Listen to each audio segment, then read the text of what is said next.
Welcome to the PDF Mark V voice module. In this section, we will look over some difficulties that had been incurred in its creation. The Daleks are ordering you to obey. Watch this video. Obey, obey, obey.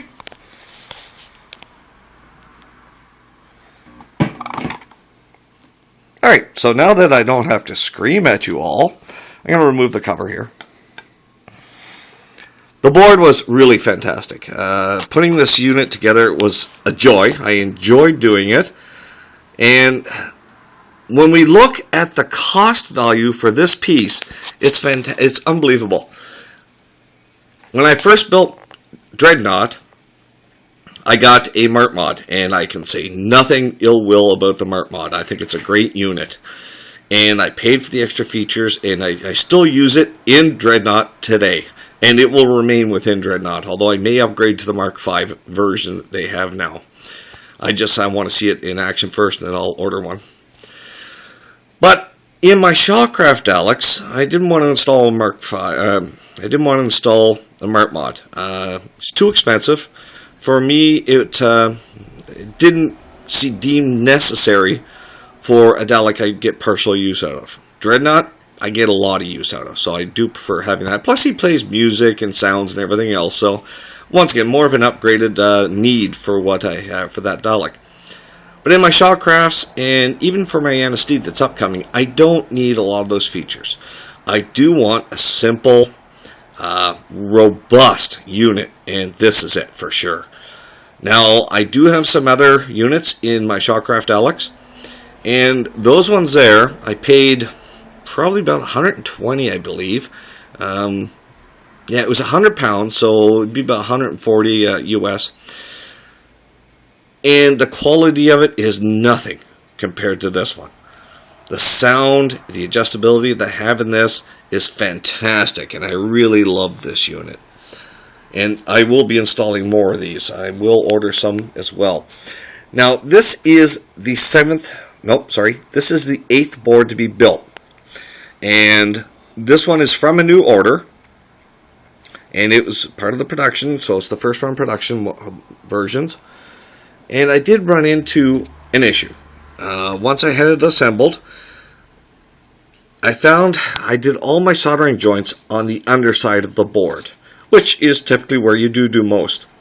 And when the board was ordered from the manufacturer, and once again, it's a beautiful board, it's well labeled, well laid out, and a robust circuitry by the look of it, but it was ordered with through tinning. So what that means is the holes on the top are connected to the holes on the bottom. Well, it's a through hole, of course, but it's attached to the circuit. It tins, after they drill the holes and they print the wires, they tin the holes so that there's a continuity through the board from the top to the bottom. They missed a few on this board, and we're not sure if it's on all the boards, although I think it will be corrected at some point. But just a word of caution. When you are soldering these boards, use a little extra. I tend not to. I just do the bare minimum to get a really good connectivity on the bottom. And that caused me some grief.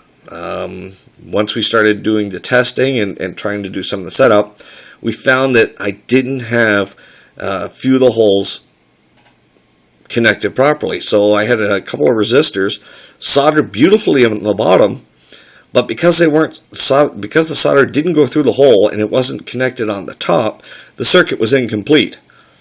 So we had some issues there. So when you do your soldering, make sure you just put in a little more. The solder passes through the hole and climbs up a bit onto the top of the hole. And if you, once again, watch your heat, because some of these components are very susceptible to heat damage. So if you're lasting too long on there, maybe turn the board over, as I did. I came back on this board and I touched on every part. I came through on the top, especially on the resistors there.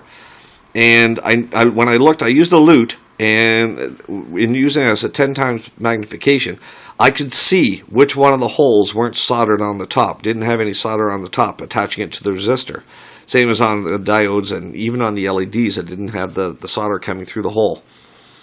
So I touched all on the bottom. I redid the bottom again, using a little bit more, but I still didn't get passed through on some of these. So I came to the top, and I also redid the top. Now, I shouldn't say redid. I did the top, because I didn't do it on the first run.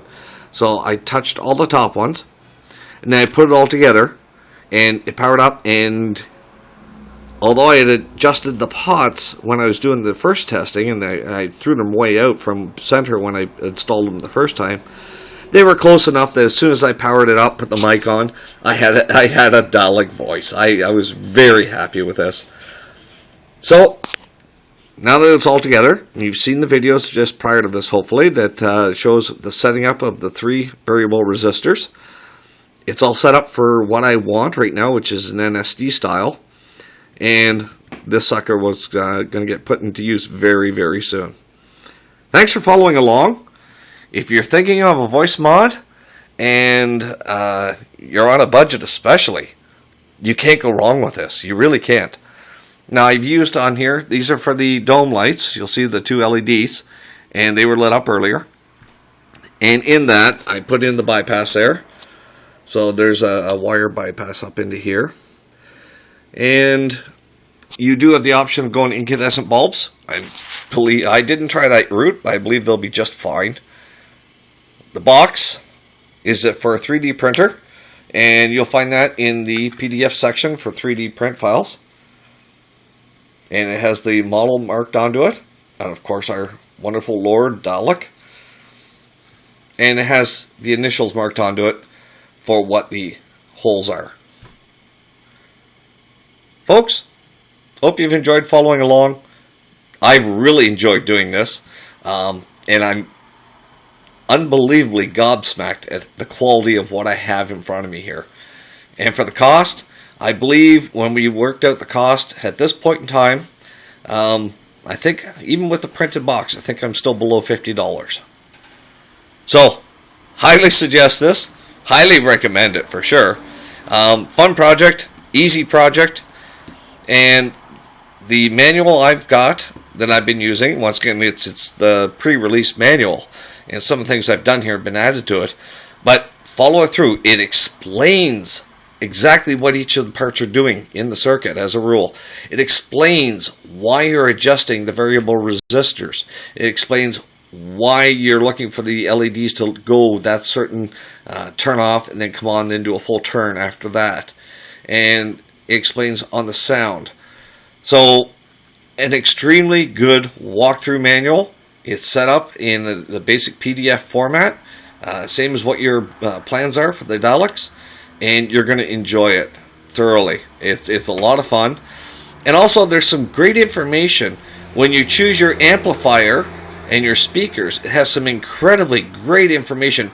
Some information that gets missed a lot when you're installing these. Like enclosing your speakers, how to enclose what they should be enveloped in for the best sound. Your amp, what you're going to look for in an amp. There's lots of cheap amps out there, especially on eBay. And you'll be able to find the ones you're looking for, and it's going to give you the best sound out of this unit. Alright, folks. Thanks for following along once again. And this is Canadian Goose saying, exterminate away. Take care. Bye.